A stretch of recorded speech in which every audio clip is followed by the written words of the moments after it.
Eu sempre gostei muito de reggae, mas houve um determinado período da minha vida, ali no começo dos anos 1990, que eu escutava apenas reggae, não escutava mais nenhum outro estilo musical. E tinham duas coisas que me tiravam do sério.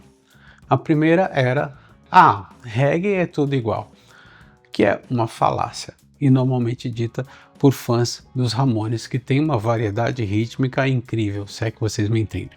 E a segunda, o reggae é só Bob Marley e Peter Tosh, que é outra grande falácia. E aliás, ela se junta a esse preconceito do reggae ser todo igual, porque o reggae é um gênero musical que recebeu influências de diversos outros gêneros e foi se transmutando ao longo dos anos. Por isso eu decidi fazer esse vídeo com 5 dos meus discos prediletos de reggae. O primeiro é Prisoner in the Street, The Third World. Third World tá pro reggae, assim como o Earth on Fire tá para soul music e pro funk. Provocou um reggae, ainda que seja de combate, mas um reggae muito mais palatável, no qual entravam influências da soul music, do funk, do rock and roll e o que mais surgia ali na ilha. O Third World é um projeto do Stephen Cat Cool, guitarrista e baixista. O Cat Cool inclusive chegou a tocar baixo algumas vezes em alguns shows simbólicos da carreira do Bob Marley. E a sua melhor formação incluía o vocalista Ruggles Clark, já falecido, o tecladista Michael Ibo Cooper e o percussionista Carlton Jarrett. Third World começou inicialmente como uma banda de reggae roots, o reggae de raiz, esse reggae mais ortodoxo, mas como eu falei, ele foi absorvendo outros gêneros musicais. Prisoner in the Street é um disco ao vivo, no qual o Third World está em toda a sua glória. Now That We Found Love, por exemplo, é uma versão do grupo de soul music americana de OJs, e African Woman, para mim, é uma das melhores jams já feitas.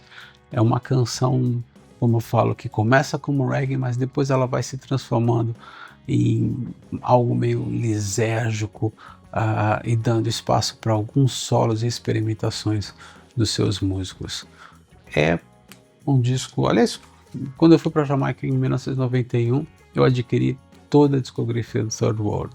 Eu gosto particularmente de todos os discos, mas o Prisoner in the Street para mim é uma grande porta de entrada para a grande banda que eles se tornariam ali nos anos 90.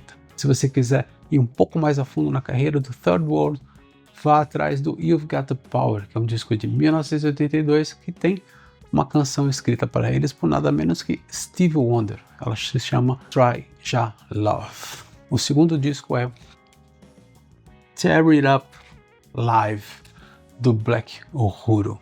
O Black Uhuru também se formou ali na década de 70, mais especificamente em 1975, e a formação inicial era feita com Don Carlos, Garth Dennis, que criou o nome Black Uhuru, e Doug Simpson.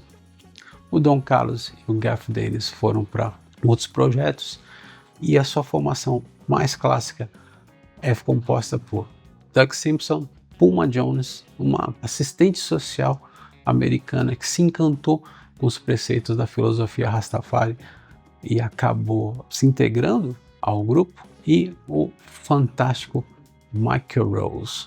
Por que o Black Uhuru é importante? Primeiro porque os seus vocais eram muito originais, principalmente esse registro agudíssimo da Puma Jones, que fazia contraponto às harmonias do Doug Simpson, e o Michael Rose é um vocalista exemplar. Uma curiosidade é que em algumas canções do Black Uhuru, principalmente ao vivo, você vai ver ele fazendo um... Na verdade ele esqueceu a letra e estava tentando improvisar. E não é que fica bom?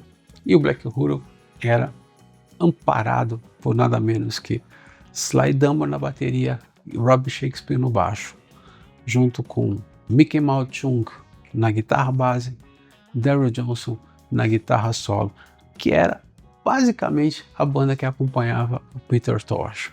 E esses caras ao vivo eram arrasadores.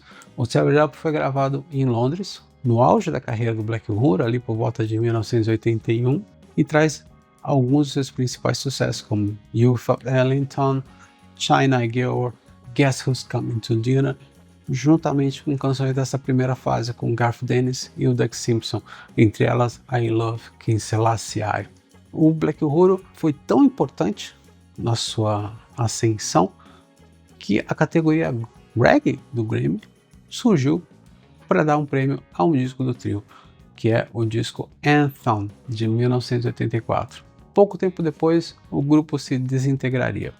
O Michael Rose saiu, e segundo Chris Blackwell, o dono da gravadora Island, com quem eu tive o prazer de almoçar certa vez, ele disse que a mulher do Michael Rose era uma espécie de feiticeira ali na Jamaica.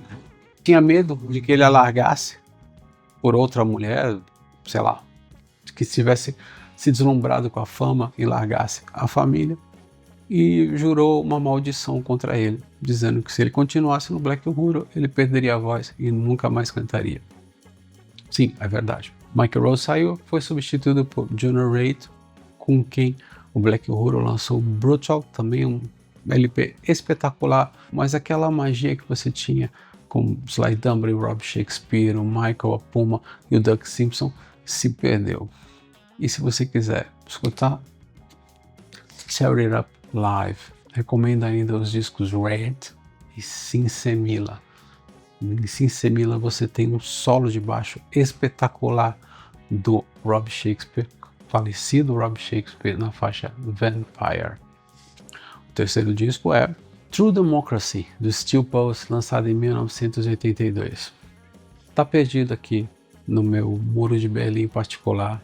A minha versão em vinil sumiu, mas para mim é um dos melhores discos de reggae já feitos na história. Sobre Steel Pulse, vale a pena a gente falar um pouco a respeito desse reggae feito na Inglaterra por imigrantes jamaicanos. Quando Marley sofreu um atentado em 1976 e migrou da Jamaica para Londres, muitas bandas acabaram se inspirando nas canções de combate, nas canções libertárias desse grande cantor e compositor jamaicano.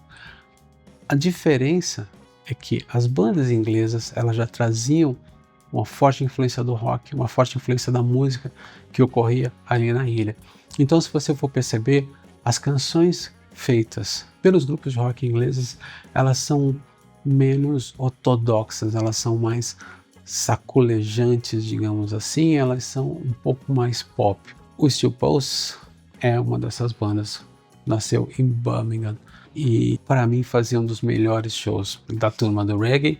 E tem uma curiosidade, se você pegar os vocais do David Hines, que é o cantor do Steel Pulse, você vai ver que eles lembram muito o do Sting, quando o Sting canta reggae. O Sting assimilou esse jeito mais agudo e rascante de cantar justamente do David Hines. True Democracy tem uma performance irretocável do baterista, que era o Stephen Grizzly Nesbitt, que faleceu também, e eu tive a honra de entrevistá-lo, um cara do bem, como a gente poderia dizer, e traz uma das minhas canções prediletas em todos os tempos, em todos os gêneros, que chama-se Chant a Psalm, cante um salmo. É um recado para você se libertar do pensamento negativo, se libertar dessas pessoas que tentam em vão te derrubar. E é cantando um salmo que você vai se livrar dessa turma do mal, assim. True Democracy, de 1982, é para mim um dos melhores discos da história do reggae. O quarto disco é sobre um sujeito que eu não diria que foi injustiçado porque ele se autoexilou, mas ele não tem o mesmo reconhecimento que o Bob Marley e o Peter Tosh, apesar dele estar presente na formação original dos Wailers. Trata-se de Bunny Wailer, que nasceu com o nome de Bunny Livingston e adotou o Wailer porque, enfim, tinha que pegar um pouco do sobrenome da banda que o fez famoso. Eu poderia ter escolhido qualquer outro disco do Bunny Wailer, eu tenho vários aqui e todos são sensacionais, em especial o Black Heart Man de 1976. Mas o Gumption é interessante porque a Jamaica, ali na virada dos anos 1980 para os anos 1990, a Jamaica foi assolada por uma nova maneira de fazer reggae chamada de dancehall, que era um reggae mais eletrônico, era um reggae mais, um baixo muito mais pronunciado nos teclados e algumas temáticas também começaram a mudar ali. Acho que houve um desencanto com a filosofia Rastafari, que regia os grandes discos do Bob Marley e do Peter Tosh e do Bunny Wailer, por que não dizer, e os artistas daquele período começaram a fazer uma canção um pouco mais romântica, um pouco mais pop, para atingir as grandes massas. O Bunny Wailer uniu o melhor desses dois mundos, continuou fazendo a sua pregação de uma maneira enfática, mas usou muito do dancehall. Nessa fase, o Gumption, que é aqui, é para mim um dos grandes discos desse período, principalmente a canção Soundsplash. E mais uma vez, ele se faz acompanhar por Sly Dunbar e o Rob Shakespeare. Para mim é uma espécie de Pelé e Coutinho da história do reggae. Por fim, o disco da minha banda de reggae predileta em todos os tempos, Too Wicked, do Aswad.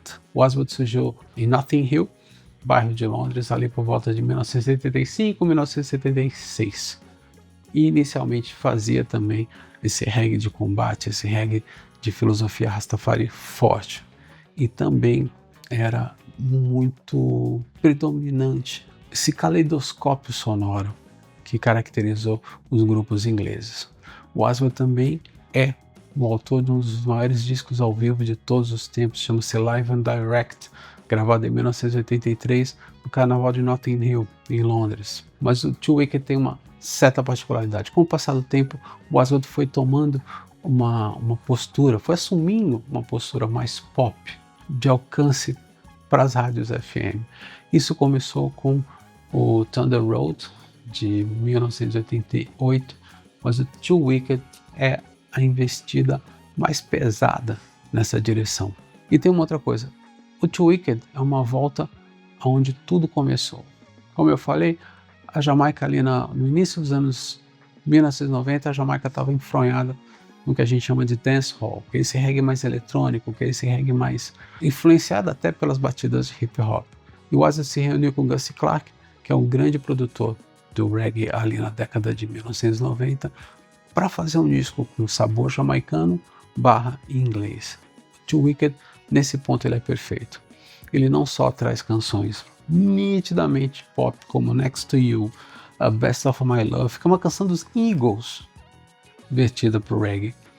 E o Drummy Zeb, que é o baterista do Aswad, disse que foi um desafio, que o motorista da turnê deles pelos Estados Unidos falou: vocês jamais vão fazer uma canção do Eagles soar como reggae. E fizeram Best of My Love e ficou espetacular. Você tem Smile, que é realmente uma canção fortemente influenciada pelo dancehall Old Fire Stick, que também é outro tipo de reggae eletrônico. Mas o grande destaque desse disco chama-se Fire, que você tem todos os efeitos de teclado bolados pelo Gussie Clarke, mas também a participação do Shabba Ranks, que é um DJ, que é como os jamaicanos chamam os rappers. E o Shabba Ranks era o cara ali por volta de 1990 a 1991. Fire traz essa versão.